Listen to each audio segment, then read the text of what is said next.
Assalamualaikum warahmatullahi wabarakatuh. Sebelumnya, izin memperkenalkan diri, nama saya Nur Fatia Triani dengan NIM 123430021 dari Fisika Medis kelas RD kelompok 2.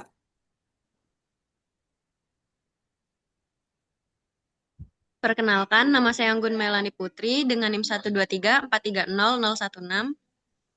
Perkenalkan, saya Intan Rahmawati dengan NIM 123430011. Di sini, kami dari kelompok 2 akan menerangkan mengenai kontras citra. Selanjutnya akan dibacakan oleh teman saya.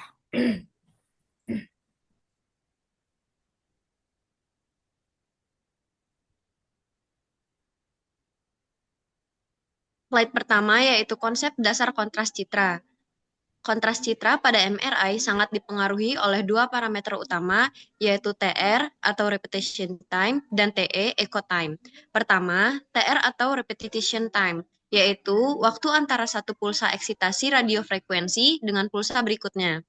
TR mengontrol seberapa banyak pemulihan magnetisasi longitudinal atau T1 sebelum pulsa berikutnya diberikan.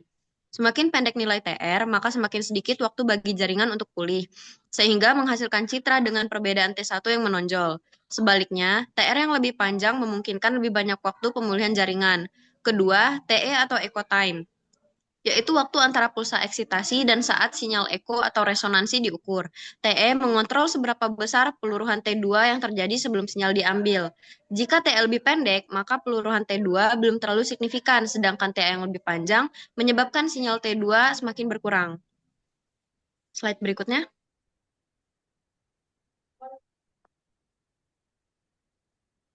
Pengaruh TR dan TE. Pengaturan nilai TR dan TE akan menentukan jenis pencitraan MRI, apakah T1 weight atau T2 weight. Untuk TR pendek dan TE pendek, kita mendapatkan T1 weight image, di mana perbedaan T1 lebih menonjol. Pada gambar jenis ini, lemak akan tampak terang, sementara cairan terlihat gelap. Sebaliknya, untuk TR panjang dan TE panjang, kita mendapatkan T2 weight image yang menonjolkan perbedaan T2. Pada citra ini, cairan seperti CSF atau cerebrospinal fluid tampak terang dan lesi terlihat lebih jelas. Dengan demikian, pemilihan nilai TR dan TE sangat penting dalam menentukan jenis kontras dan informasi diagnostik yang ingin ditonjolkan pada gambar MRI. Slide berikutnya. Nah, lalu pada slide ini kita membahas dua jenis pencitraan MRI, yaitu PD weight dan FLAIR. Untuk PD weight, digunakan TR panjang dan TE pendek agar efek T1 dan T2 diminimalkan. Hasilnya mencerminkan jumlah proton dalam jaringan sehingga gambar netral dan cocok untuk melihat detail anatomi. Sedangkan FLAIR adalah modifikasi dari citra 2 tambahin inversion time untuk sinyal cairan seperti CSF. Ini membuat lesi di sekitar ventricle terlihat lebih jelas, terutama pada kondisi seperti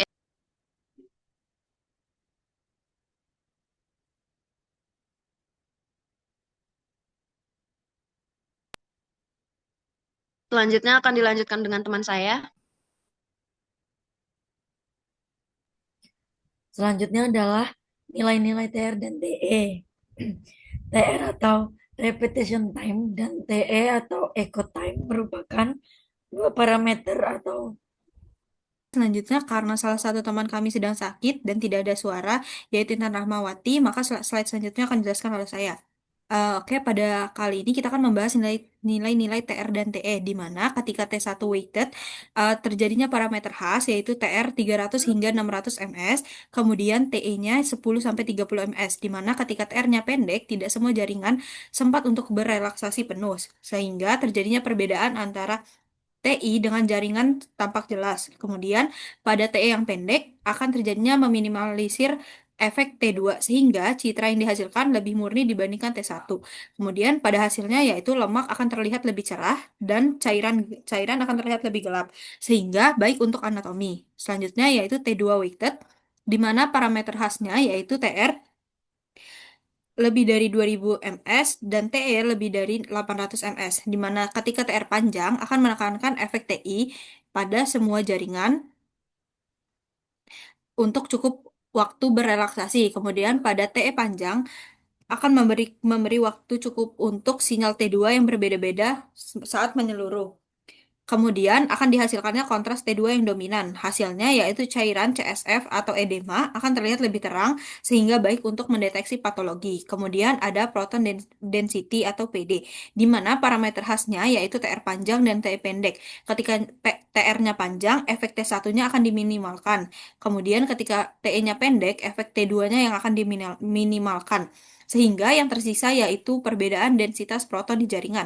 Sehingga hasil yang dihasilkan dari proton density yaitu kontrasnya akan lebih netral, sehingga dapat digunakan untuk melihat detail anatomi halus. Kemudian ada FLAIR, yaitu Fluid Attenuate Inversion Recovery, di mana parameter khasnya yaitu TR lebih dari 6000 ms, kemudian TE lebih dari 100 ms, dan TI inversion time sekitar 2000 hingga 2500 ms. Flare merupakan modifikasi T2 dengan ditambahkan pulsa inversi. Kemudian T1 akan dipilih khusus untuk menekankan sinyal cairan bebas atau yang disebut CSF.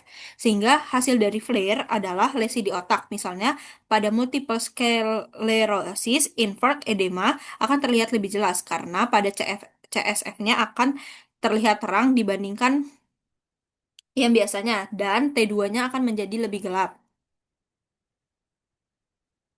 Kemudian terdapat pulse sequence atau SE atau yang disebut spin echo dengan menggunakan 90 derajat pulse plus 180 derajat reducing pulse. Dan kelebihannya yaitu akan menghasilkan T2 yang murni dan tahan terhadap inhomogenitas BO. Sedangkan terdapat kekurangannya, yaitu kekurangannya waktu akuisisi relatif lebih lama. Kemudian terdapat pulse sequence gray atau gradient echo, di mana menggunakan satu pulsa RF dengan flip angle rendah, sehingga tidak ada pulsa 180 derajat. Yang kedua, sensitif terhadap T2, di mana sering digunakannya pada Bolt fMRI karena dapat mendeteksi perubahan oksigenasi darah. Lalu lebih cepat dibandingkan spin echo. Kenapa? Karena lebih rentan terhadap artefak, misalnya pada distorsi akibat perbedaan medan magnet.